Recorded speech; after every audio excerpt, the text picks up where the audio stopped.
ದಾಸವಾಳ ಮೃದುವಾಗಿರುತ್ತೆ, ಇದನ್ನ ನುಂಗಿ ಮೃತಪಟ್ಟಿರುವಂತದ್ದು ಅಂದ್ರೆ ಒಂಥರ ಆಶ್ಚರ್ಯ ಅನ್ಸಲ್ವಾ? ಅಂಡ್ ಇಲ್ಲಿ ಏನಾಗಿದೆ, ದಾಸವಾಳದ ಬಟ್ ಮೋಸ್ಟ್ಲಿ ದೊಡ್ಡದು, ಅದು ಸಾಫ್ಟ್ ಆಗಿದ್ರು ಅಲ್ಲಿ ಹೋಗಿ ಕಚ್ಕೊಂಡ್ಬಿಟ್ಟಿದೆ, ಮಗು ಆಚೆ ಬರಕ್ ಆಗ್ತಿಲ್ಲ.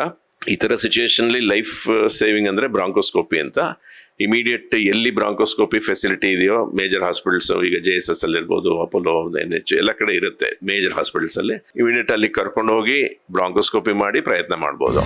ಇಲ್ಲೇ ಶ್ವಾಸಕೋಶ ಟ್ರೇಕಿಯಾದಲ್ಲಿ ಸಿಗಾಕೊಂಡಿದೆ, ಅಟ್ಲೀಸ್ಟ್ ಅದು ಸಣ್ಣದಾಗಿ ಒಳಕ್ ಹೋಗಿದ್ರೆ ಟೈಮ್ ಇರುತ್ತೆ, ಮಗು ಬದುಕಿರುತ್ತೆ, ಆಮೇಲೆ ಬ್ರಾಂಕೋಸ್ಕೋಪಿ ಮಾಡಿ ತೆಗಿಬಹುದು. ಇಲ್ಲೇನಾಗಿದೆ, ಇಲ್ಲೇ ಮೇನ್ ಇದರಲ್ಲಿ ಟ್ರೇಕಿಯಾದಲ್ಲಿ ಸಿಗಾಕೊಂಡಿದೆ ಅಥವಾ ಲ್ಯಾರಿಂಗ್ಸ್ ಅಲ್ಲಿ ಸಿಗಾಕೊಂಡಿದೆ. ಸೊ ಕಂಪ್ಲೀಟ್ ಚೋಕ್ ಆಗುತ್ತೆ, ಅಂದ್ರೆ ಅಬ್ಸ್ಟ್ರಕ್ಷನ್ ಆಗಿದೆ, ಉಸಿರಾಡಕ್ಕಾಗಿಲ್ಲ. ಫ್ಯೂ ಮಿನಿಟ್ಸ್ ಅಲ್ಲಿ ಮಗು ಹೋಗಿದೆ. Very tragic incident. ಬ್ರಾಂಕೋಸ್ಕೋಪಿ ಅಂದ್ರೆ ಒಂದು ಟ್ಯೂಬ್ ನ ಇಲ್ಲಿ ಗಂಟ್ಲೊಳಗೆ ಉಸಿರಾಡ ಜಾಗದ ಒಳಕ್ಕೆ ಹಾಕ್ಬಿಟ್ಟು ಲೈಟ್ ಇರುತ್ತೆ, ಒಳಗೆ ಹೋಗಿ ಟಿವಿಲಿ ಕಾಣ್ತಾ ಇರುತ್ತೆ, ಆ ಆಬ್ಜೆಕ್ಟ್ ಎಲ್ಲಿದೆಯೋ ಅಲ್ಲಿ ಕ್ಲಿಪ್ ಮಾಡಿ ಆಚೆ ತೆಗೆದ್ಬಿಡ್ತಾರೆ. ಅವಾಗ ಬದುಕ್ಬಿಡುತ್ತೆ ಮಗು.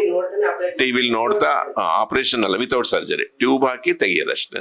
ತಂದೆ ತಾಯಿಗಳು ದಯವಿಟ್ಟು 6 ತಿಂಗಳಿಂದ 1-1.5 ವರ್ಷದ ತನಕ ಮಕ್ಕಳನ್ನ ಒಬ್ರನ್ನ ನೆಲದ ಮೇಲೆ ಆಟ ಆಡಕ್ ಬಿಡ್ಬೇಡಿ.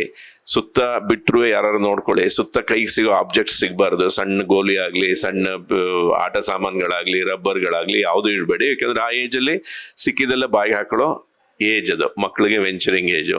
ಈ ಕರೆಂಟ್ ಇದಕ್ಕೆ ಕೈ ಹಾಕ್ಬಿಡ್ತಾರೆ, ಇದೆಲ್ಲ ಡೇಂಜರ್. 11 ತಿಂಗಳ ಮಗು ಬಕೆಟ್ ಒಳಗಡೆ ಬಿದ್ದು ಮೃತಪಟ್ಟಿರೋ ಘಟನೆ ನಡೆದಿದೆ. ಸೊ ಇದು ಪೋಷಕರ ನಿರ್ಲಕ್ಷ್ಯ ಅಂತ ಹೇಳ್ತೀರಾ, ಅಥವಾ ಯಾವ ರೀತಿ ಅದಕ್ಕೆ ಮಕ್ಕಳನ್ನ ಎಚ್ಚರಿಕೆಯಿಂದ ಯಾರು ನೋಡ್ಕೋಬಹುದು ಅಂತ? ಪೋಷಕರ ನಿರ್ಲಕ್ಷ್ಯ ಅಂತ ಹೇಳಕ್ಕಲ್ಲ, ಪಾಪ ಎಲ್ಲಾ ಅಪ್ಪ ಅಮ್ಮಂದ್ರಿಗೂ ಮಗು ಅಂದ್ರೆ ದೇವ್ರು. ಅವ್ರಿಗೆ ವೆಂಚರಿಂಗ್ ಏಜ್, ಸಿಕ್ಕಿದ ಕಡೆ ಕೈ ಹಾಕ್ಬೋದು. ಬೆಂಕಿ ಗೊತ್ತಿರಲ್ಲ. ಹಾಲು, ಎಷ್ಟೋ ಮಕ್ಕಳು ಬಿಸಿ ಹಾಲು ಇಟ್ಟಿರ್ತಾರೆ, 1-1/4 ವರ್ಷ ನಡೆಯಕ್ ಶುರು ಮಾಡಿರುತ್ತೆ, ಕೈ ಹಾಕಿ ಸಾಂಬಾರು ಮೈ ಮೇಲೆ ಹೇಳ್ಕೊಂಡಿರುತ್ತೆ. ಆ ತರ ಎಲ್ಲ ಆಗಿದೆ.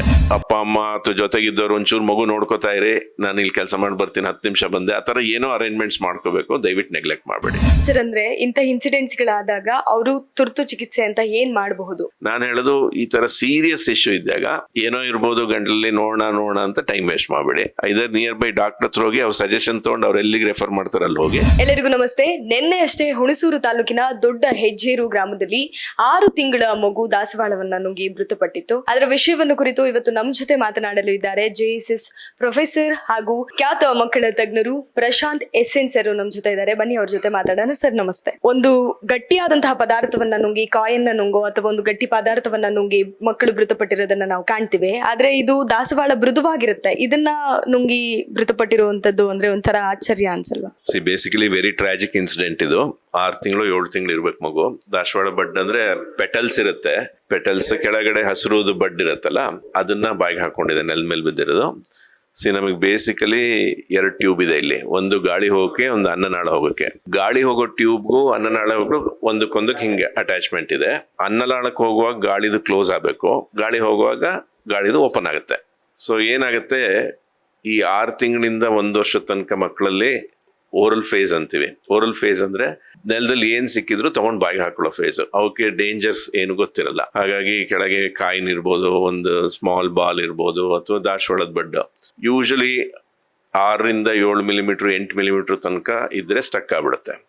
ಅದರಲ್ಲಿ 2 ತರ ಅಬ್ಸ್ಟ್ರಕ್ಷನ್ ಇದೆ, ಕಂಪ್ಲೀಟ್ ಅಬ್ಸ್ಟ್ರಕ್ಷನ್, ಪಾರ್ಷಿಯಲ್ ಅಬ್ಸ್ಟ್ರಕ್ಷನ್ ಅಂತ. ಕಂಪ್ಲೀಟ್ ಆದ್ರೆ ಏನಾಗುತ್ತೆ, ಲ್ಯಾರಿಂಗ್ಸ್ ಟ್ರೇಕಿಯಾ ಟ್ಯೂಬ್ ಇದೆಯಲ್ಲ, ಅಲ್ಲೇ ಹೋಗಿ ಸಿಕ್ಕಾಕೊಂಡ್ಬಿಡುತ್ತೆ. ಅದು ಲೈಫ್ ಥ್ರೆಟನಿಂಗ್. ಇಮಿಡಿಯೇಟ್ ಮಗುಗೆ ವಾಯ್ಸ್ ಬರಲ್ಲ, ಹೋರ್ಸ್ನೆಸ್ ಅಂತೀವಿ, ಸ್ಟ್ರೈಡರ್ ಅಂತೀವಿ, ನೀಲಿ ಆಗಕ್ ಶುರು ಆಗುತ್ತೆ. ಇದೆಲ್ಲ ಎಮರ್ಜೆನ್ಸಿ ಸಿಚುಯೇಷನ್. ಅಂಡ್ ಸಪೋಸ್ ಸ್ವಲ್ಪ ಸಣ್ಣದು, ನೀವು ಹೇಳ್ದಂಗೆ ಏನೋ ಸಣ್ಣ ಬಾಲು ಗೀಲು ಆ ತರ 3 ಮಿಲಿಮೀಟರ್ 4 ಮಿಲಿಮೀಟರ್ ಇದ್ರೆ ಒಂದೊಂದ್ಸರಿ ಒಳಗೆ ಹೋಗಿ ಟ್ರೇಕೆ ಏನಾಗುತ್ತೆ, 2 ಡಿವೈಡ್ ಆಗುತ್ತೆ, right side left side. Right side ಸ್ವಲ್ಪ ಸ್ಟ್ರೈಟ್ ಇರೋದ್ರಿಂದ ರೈಟ್ ಸೈಡ್ ಹೋಗಿ ಸಿಗಾಕೊಳ್ಳುತ್ತೆ. ಅದು ಟೈಮ್ ಇರುತ್ತೆ ನಮ್ಗೆ. ಬಟ್ ಏನಾರ ಸ್ವಲ್ಪ ದೊಡ್ಡ ಆಬ್ಜೆಕ್ಟ್ ಇಲ್ಲಿ ಸಿಗಾಕೊಂಡ್ಬಿಟ್ರೆ ಟೈಮ್ ಇರಲ್ಲ. ಅಂಡ್ ಇಲ್ಲಿ ಏನಾಗಿದೆ, ದಾಸವಾಳದ ಬಡ್ ಮೋಸ್ಟ್ಲಿ ದೊಡ್ಡದು, ಅದು ಸಾಫ್ಟ್ ಆಗಿದ್ರು ಅಲ್ಲಿ ಹೋಗಿ ಕಚ್ಕೊಂಡ್ಬಿಟ್ಟಿದೆ, ಮಗು ಆಚೆ ಬರಕ್ ಆಗ್ತಿಲ್ಲ. ಈ ತರ ಸಿಚುವೇಶನ್ ಲೈಫ್ ಸೇವಿಂಗ್ ಅಂದ್ರೆ ಬ್ರಾಂಕೋಸ್ಕೋಪಿ ಅಂತ. ಇಮಿಡಿಯೇಟ್ ಎಲ್ಲಿ ಬ್ರಾಂಕೋಸ್ಕೋಪಿ ಫೆಸಿಲಿಟಿ ಇದೆಯೋ ಮೇಜರ್ ಹಾಸ್ಪಿಟಲ್ಸ್, ಈಗ JSS ಅಲ್ಲಿ ಇರ್ಬೋದು, ಅಪೋಲೋ, NH ಎಲ್ಲ ಕಡೆ ಇರುತ್ತೆ ಮೇಜರ್ ಹಾಸ್ಪಿಟಲ್ಸ್ ಅಲ್ಲಿ. ಇಮಿಡಿಯೇಟ್ ಅಲ್ಲಿ ಕರ್ಕೊಂಡು ಹೋಗಿ ಬ್ರಾಂಕೋಸ್ಕೋಪಿ ಮಾಡಿ ಪ್ರಯತ್ನ ಮಾಡ್ಬೋದು.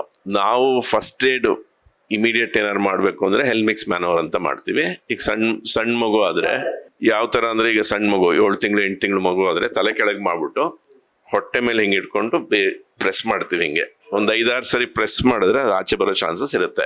ಅಥವಾ ಒಂದು ದೊಡ್ಡ ಮಗು 4-5 ವರ್ಷದ ಮಗು ಆದ್ರೆ ನಿಲ್ಲಿಸ್ಬಿಟ್ಟು ಇಲ್ಲಿ ಹಿಡ್ಕೊಂಡು ಜೋರಾಗಿ ಹಿಂಗ್ ಪ್ರೆಸ್ ಮಾಡ್ತೀವಿ. ಆ ಪ್ರೆಷರ್ಗೆ ಕಿತ್ಕೊಂಡ್ ಬರೋ ಚಾನ್ಸಸ್ ಇರುತ್ತೆ. ಸೊ ಯಾವ ರೀತಿಯಾದಂತದ್ದು, ಅದು ಗಟ್ಟಿಯಾದ್ರೂ ಸರಿ ಅಥವಾ ತೆಳುವಾದ್ರೂ ಸರಿ, ಶ್ವಾಸಕೋಶದಲ್ಲಿದ್ರು ಸರಿ, ಅನ್ನನಾಳದಲ್ಲಿದ್ರು ಸರಿ, ಅದು ಹೊರಗಡೆ ಬರುತ್ತೆ ಸರ್ ಆ ಪ್ರಿಡಿಕ್ಷನ್ಸ್? ಅನ್ನನಾಳದಲ್ಲಿ ಇದ್ರೆ ನಮ್ಗೆ ಅಂತ ಎಮರ್ಜೆನ್ಸಿನೇ ಅಲ್ಲ, ಅದು ಒಳಗ್ ನುಂಗಿರುತ್ತೆ, ಸಿಗಾಕೊಂಡಿರುತ್ತೆ. ಅಫ್ಕೋರ್ಸ್ ಹೊಟ್ಟೆಲ್ ಇದ್ರೆ ಎಂಡೋಸ್ಕೋಪಿ ಮಾಡಿ ತೆಗಿತೀವಿ, ದೊಡ್ಡ ಆಬ್ಜೆಕ್ಟ್ ಆದ್ರೆ. ಸಣ್ಣದಾದ್ರೆ ಪಾಸ್ ಆಗಿ ಹೋಗುತ್ತೆ, ಮೋಷನ್ ಅಲ್ಲಿ ಬಂದ್ಬಿಡುತ್ತೆ. ಇಲ್ಲೇ ಶ್ವಾಸಕೋಶ ಟ್ರೇಕಿಯಾದಲ್ಲಿ ಸಿಗಾಕೊಂಡಿದೆ, ಅಟ್ಲೀಸ್ಟ್ ಅದು ಸಣ್ಣದಾಗಿ ಒಳಕ್ ಹೋಗಿದ್ರೆ ಟೈಮ್ ಇರುತ್ತೆ, ಮಗು ಬದುಕಿರುತ್ತೆ, ಆಮೇಲೆ ಬ್ರಾಂಕೋಸ್ಕೋಪಿ ಮಾಡಿ ತೆಗಿಬಹುದು. ಇಲ್ಲೇನಾಗಿದೆ, ಇಲ್ಲೇ ಮೇನ್ ಇದರಲ್ಲಿ ಟ್ರೇಕಿಯಾದಲ್ಲಿ ಸಿಗಾಕೊಂಡಿದೆ ಅಥವಾ ಲ್ಯಾರಿಂಗ್ಸ್ ಅಲ್ಲಿ ಸಿಗಾಕೊಂಡಿದೆ. ಸೊ ಕಂಪ್ಲೀಟ್ ಚೋಕ್ ಆಗುತ್ತೆ, ಅಂದ್ರೆ ಅಬ್ಸ್ಟ್ರಕ್ಷನ್ ಆಗಿದೆ, ಉಸಿರಾಡಕ್ಕಾಗಿಲ್ಲ. ಫ್ಯೂ ಮಿನಿಟ್ಸ್ ಅಲ್ಲಿ ಮಗು ಇದೆ. Very tragic incident. ಪ್ರಾಬ್ಲಿ ನಾ ಹೇಳುದು ಈಗ ಆಗಿದ್ದಾಗೋಯ್ತು. ತಂದೆ ತಾಯಿಗಳು ದಯವಿಟ್ಟು 6 ತಿಂಗಳಿಂದ 1.5 ವರ್ಷದ ತನಕ ಮಕ್ಕಳನ್ನ ಒಬ್ರನ್ನ ನೆಲದ ಮೇಲೆ ಆಟ ಆಡಕ್ ಬಿಡ್ಬೇಡಿ. ಸುತ್ತ ಬಿಟ್ರು ಯಾರು ನೋಡ್ಕೊಳ್ಳಿ. ಸುತ್ತ ಕೈಗೆ ಸಿಗೋ ಆಬ್ಜೆಕ್ಟ್ ಸಿಗ್ಬಾರ್ದು. ಸಣ್ಣ ಗೋಲಿ ಆಗ್ಲಿ, ಸಣ್ಣ ಆಟ ಸಾಮಾನುಗಳಾಗ್ಲಿ, ರಬ್ಬರ್ಗಳಾಗ್ಲಿ ಯಾವ್ದು ಇಡಬೇಡಿ. ಯಾಕಂದ್ರೆ ಆ ಏಜ್ ಅಲ್ಲಿ ಸಿಕ್ಕಿದೆಲ್ಲ ಬಾಯಿಗೆ ಹಾಕೊಳ್ಳೋ ಏಜ್ ಅದು. ಮಕ್ಕಳಿಗೆ ವೆಂಚರಿಂಗ್ ಏಜು. ಈ ಕರೆಂಟ್ ಇದಕ್ಕೆ ಕೈ ಹಾಕ್ಬಿಡ್ತಾರೆ, ಇದೆಲ್ಲ ಡೇಂಜರ್. ನಾನು ಮೊನ್ನೆ ಹೇಳ್ತಾ ಇದ್ದೆ, ಅರ್ಧ ನೀರ್ ಬಕೆಟ್ ಇದ್ರೆ 7 ತಿಂಗಳು ಮಗು ಹೋಗಿ ಬಕೆಟ್ ಒಳಗೆ ದಬಾಕೊಂಡಿರುತ್ತೆ. ಈಗ ಸಮ್ಮರು ಸೊಂಪ ತೆಗ್ದಿರ್ತಾರೆ, ಸೊಂಪೊಳಗೆ ಬಿದ್ದು ತುಂಬಾ ಇನ್ಸಿಡೆನ್ಸ್ ಆಗಿದೆ. ದಯವಿಟ್ಟು ಒಬ್ರು ಯಾರು ನೋಡ್ತಾನೆ ಇರ್ಬೇಕು. ಇಂಥ ಸಣ್ಣ ಮಕ್ಕಳು ಆಟ ಆಡ್ಕೋತಿದೆ ಮಗು, ನನ್ನ ಪಾಡಿನ ಕೆಲಸ ಮಾಡೋಣ ಅಂತ ಮಾತ್ರ ಬಿಡ್ಬೇಡಿ. ಅದೊಂದು ರಿಕ್ವೆಸ್ಟ್. ಸರ್, ನಿನ್ನೆ ಅಷ್ಟೇ ಬೆಂಗಳೂರಿನಲ್ಲಿ 11 ತಿಂಗಳ ಮಗು ಬಕೆಟ್ ಒಳಗಡೆ ಬಿದ್ದು ಮೃತಪಟ್ಟಿರೋ ಘಟನೆ ನಡೆದಿದೆ. ಸೊ ಇದು ಪೋಷಕರ ನಿರ್ಲಕ್ಷ್ಯ ಅಂತ ಹೇಳ್ತೀರಾ, ಅಥವಾ ಯಾವ ರೀತಿ ಅದಕ್ಕೆ ಮಕ್ಕಳನ್ನ ಎಚ್ಚರಿಕೆಯಿಂದ ಯಾರು ನೋಡ್ಕೋಬಹುದು ಅಂತ? ಪೋಷಕರ ನಿರ್ಲಕ್ಷ್ಯ ಅಂತ ಹೇಳಕ್ಕಾಗಲ್ಲ. ಪಾಪ ಎಲ್ಲಾ ಅಪ್ಪ ಅಮ್ಮಂದ್ರಿಗೂ ಮಗು ಅಂದ್ರೆ ದೇವ್ರು. ಅದೇನಾಗತ್ತೆ, ನಾನು ಈಗ ತಾನೇ ಹೇಳ್ತಾ ಇದ್ದೆ, ಅವ್ರಿಗೆ ವೆಂಚರಿಂಗ್ ಏಜ್. ಸಿಕ್ಕಿದ ಕಡೆ ಕೈ ಹಾಕ್ಬೋದು, ಬೆಂಕಿ ಗೊತ್ತಿರಲ್ಲ. ಹಾಲು, ಎಷ್ಟೋ ಮಕ್ಕಳು ಬಿಸಿ ಹಾಲು ಇಟ್ಟಿರ್ತಾರೆ, 1-1/4 ವರ್ಷ ನಡೆಯಕ್ ಶುರು ಮಾಡಿರುತ್ತೆ, ಕೈ ಹಾಕಿ ಸಾಂಬಾರು ಮೈ ಮೇಲೆ ಹೇಳ್ಕೊಂಡಿರುತ್ತೆ. ಆ ಥರ ಎಲ್ಲ ಆಗಿದೆ. ನೀವ್ ಹೇಳಿದ ಇನ್ಸಿಡೆನ್ಸ್ ನಾನು ನೋಡಿಲ್ಲ, ಬಟ್ ಪ್ರಾಬ್ಲಿ ಅದೇ ಅರ್ಧ ಬಕೆಟ್ ನೀರ್ ಇರುತ್ತೆ, ಮಗು ಆಟ ಆಡ್ತಿರುತ್ತೆ, ಅಮ್ಮ ಎಲ್ಲೋ ಒಳಗೆ ಹೋಗಿ ಬರೋದ್ರಲ್ಲಿ ಅದು ಬಗ್ಗಿ ಬಿದ್ದೋಗಿರುತ್ತೆ. ಹೇಳಕ್ಕಾಗಲ್ಲ. ಒಂದ್ಸರಿ ಬಕೆಟ್ ಒಳಗೆ ಬಿದ್ರೆ ಹೇಳಕ್ಕಾಗಲ್ಲ. ಆಸ್ಫಿಕ್ಸಿಯಾ, ನೀರು ಒಳಗೆ ಹೋಗುತ್ತೆ, ಮಗು ಡೆತ್ ಆಗಿರುತ್ತೆ. ಇವೆಲ್ಲ ತುಂಬಾ ಪ್ರಿವೆಂಟಬಲ್ ಆಕ್ಸಿಡೆಂಟ್ಸ್ ಅಂದ್ರೆ ಒಂಚೂರು ಎಕ್ಸ್ಟ್ರಾ ಕೇರ್ ಕೊಟ್ರೆ ಪ್ರಿವೆಂಟ್ ಮಾಡ್ಕೋಬಹುದು. ಈಗ ರೋಡ್ ಟ್ರಾಫಿಕ್ ಆಕ್ಸಿಡೆಂಟ್ ಪ್ರಿವೆಂಟ್ ಮಾಡ್ಬೋದು, ಅಲ್ಲೂ ಕೆಲವು ಹೇಳಕ್ಕಾಗಲ್ಲ. ಹಾರ್ಟ್ ಅಟ್ಯಾಕ್ ಅವೆಲ್ಲ ನಮ್ ಕೈಲಿರಲ್ಲ. ಬಟ್ ಇವೆಲ್ಲ ಅಟ್ಲೀಸ್ಟ್ ಅಪ್ಪ ಅಮ್ಮ ಅಥವಾ ಜೊತೆಗಿದ್ದವ್ರು ಒಂಚೂರು ಮಗು ನೋಡ್ಕೋತಾ ಇರಿ, ನಾನು ಇಲ್ಲಿ ಕೆಲಸ ಮಾಡಿ ಬರ್ತೀನಿ, 10 ನಿಮಿಷ ಬಂದೆ, ಆ ತರ ಏನೋ ಅರೇಂಜ್ಮೆಂಟ್ಸ್ ಮಾಡ್ಕೋಬೇಕು. ದಯವಿಟ್ಟು ನೆಗ್ಲೆಕ್ಟ್ ಮಾಡಬೇಡಿ. ಸರ್, ಅಂದ್ರೆ ಇಂಥ ಇನ್ಸಿಡೆಂಟ್ಸ್ ಗಳಾದಾಗ ಅವರು ತುರ್ತು ಚಿಕಿತ್ಸೆ ಅಂತ ಏನ್ ಮಾಡಬಹುದು? ಅಷ್ಟೇ ಅಟ್ ಎ ಮೂಮೆಂಟ್ ಅದನ್ನ ಅವರು ಸಾರ್ಟ್ ಔಟ್ ಮಾಡ್ಕೋಬೇಕಂದ್ರೆ ಯಾವ ರೀತಿ ಪ್ರಿಡಿಕ್ಷನ್ಸ್ ನ ತಗೋಬೇಕು, ಮತ್ತೆ ಯಾವ ಹಾಸ್ಪಿಟಲ್ಸ್ಗೆ ಅವರು ಬೇಗ ಹೋಗಿದ್ರೆ ಅದು ಕ್ಯೂರ್ ಆಗುತ್ತೆ ಅಂತ, ಅಥವಾ ಅದರಿಂದ ತಪ್ಪಿಸ್ಕೊಳ್ಬಹುದು? ಪ್ರಿಕಾಷನ್ ಅಂದ್ರೆ ಈ ತರ ಆದ್ರೆ ನಿಯರ್ ಬೈ ಡಾಕ್ಟರ್ ಹತ್ರ ಎನಿ ಹಾಸ್ಪಿಟಲ್ ಹೋದ್ರೆ ಅವ್ರು ಗೈಡ್ ಮಾಡ್ತಾರೆ. ಈಗ ಬ್ರಾಂಕೋಸ್ಕೋಪಿ ಬೇಕು ಅನ್ಸಿದ್ರೆ ಇಮಿಡಿಯೇಟ್ ಇರೋ ಕಡೆ ಶಿಫ್ಟ್ ಮಾಡ್ತಾರೆ. ಡಾಕ್ಟರ್ಸ್ ಐಡಿಯಾ ಇರುತ್ತೆ ಎಲ್ಲೆಲ್ಲಿದೆ ಬ್ರಾಂಕೋಸ್ಕೋಪಿ ಅಂತ, ಅಲ್ಲಿಗೆ ಶಿಫ್ಟ್ ಮಾಡ್ತಾರೆ. ಅಥವಾ ಅವ್ರಿಗೆ ಯಾರು ಸಿಗ್ಲಿಲ್ಲ ಅಂದ್ರೆ 24/7 ಸರ್ವಿಸ್ ಮೇಜರ್ ಹಾಸ್ಪಿಟಲ್ಸ್. ಈಗ ಮೈಸೂರಲ್ಲಿ JSS ಇದೆ, ಅಪೋಲೋ ಇದೆ, NH ಇದೆ. ಸೊ ಅಂತ ಕಡೆ 24/7 ಯಾರು ಇದ್ದೇ ಇರ್ತಾರೆ. ಇಮಿಡಿಯೇಟ್ ಕರೆಸ್ತಾರೆ, ಮಾಡಿಸ್ತಾರೆ. ನಾನು ಹೇಳೋದು, ಈ ತರ ಸೀರಿಯಸ್ ಇಶ್ಯೂ ಇದ್ದಾಗ ಏನೋ ಇರ್ಬೋದು ಗಂಟಲಲ್ಲಿ, ನೋಡೋಣ ಅಂತ ಟೈಮ್ ವೇಸ್ಟ್ ಮಾಡಬೇಡಿ. ಇದರ್ ನಿಯರ್ ಬೈ ಡಾಕ್ಟರ್ ಹತ್ರ ಹೋಗಿ ಅವ್ರ ಸಜೆಷನ್ ತಗೊಂಡು ಅವ್ರು ಎಲ್ಲಿಗೆ ರೆಫರ್ ಮಾಡ್ತಾರೆ ಅಲ್ಲಿ ಹೋಗಿ. ಯಾರು ಸಿಗ್ತಾ ಇಲ್ಲೋ ಮೇಜರ್ ಹಾಸ್ಪಿಟಲ್, 24/7 ಸರ್ವಿಸ್ ಇರೋ ಕಡೆ ಮೇಜರ್ ಹಾಸ್ಪಿಟಲ್. ಈಗ ತುಂಬಾ ನರ್ಸಿಂಗ್ ಹೋಮ್ಸ್, ಸಣ್ಣ ಹಾಸ್ಪಿಟಲ್ ಇದೆ, ಎಲ್ಲ ಕಡೆ ಈ ಫೆಸಿಲಿಟಿ ಇರಲ್ಲ. ಈ ತರ ಹಾಸ್ಪಿಟ್ಲಿಗೆ ಬ್ರಾಂಕೋಸ್ಕೋಪಿ ಅಂತ ಮಾಡ್ಬೇಕು.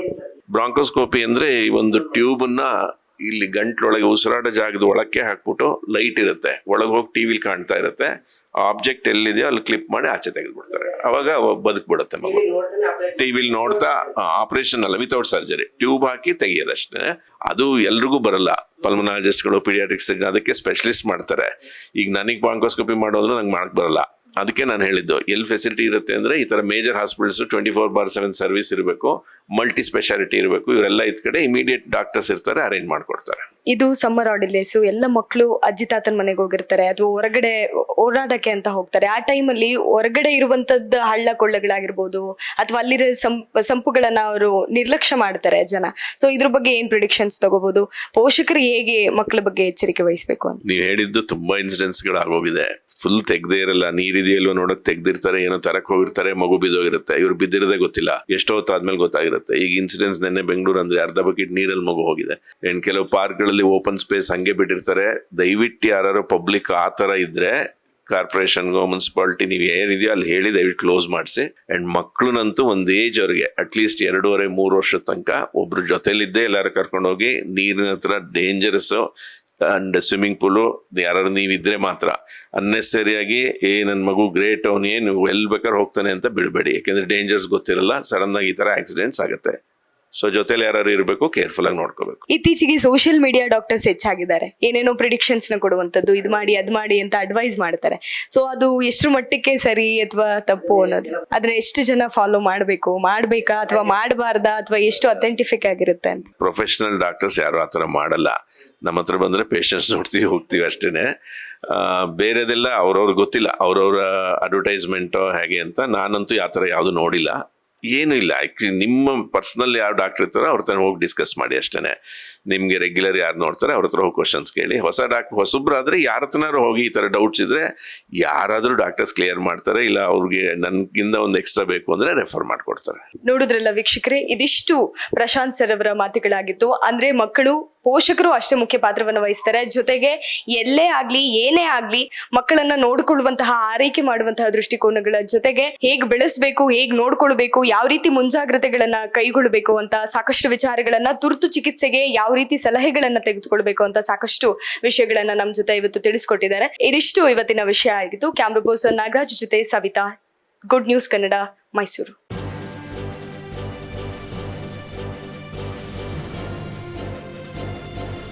ಇದು ಮಾನವೀಯ ಸಂದೇಶದ ಜನವಾಹಿನಿ.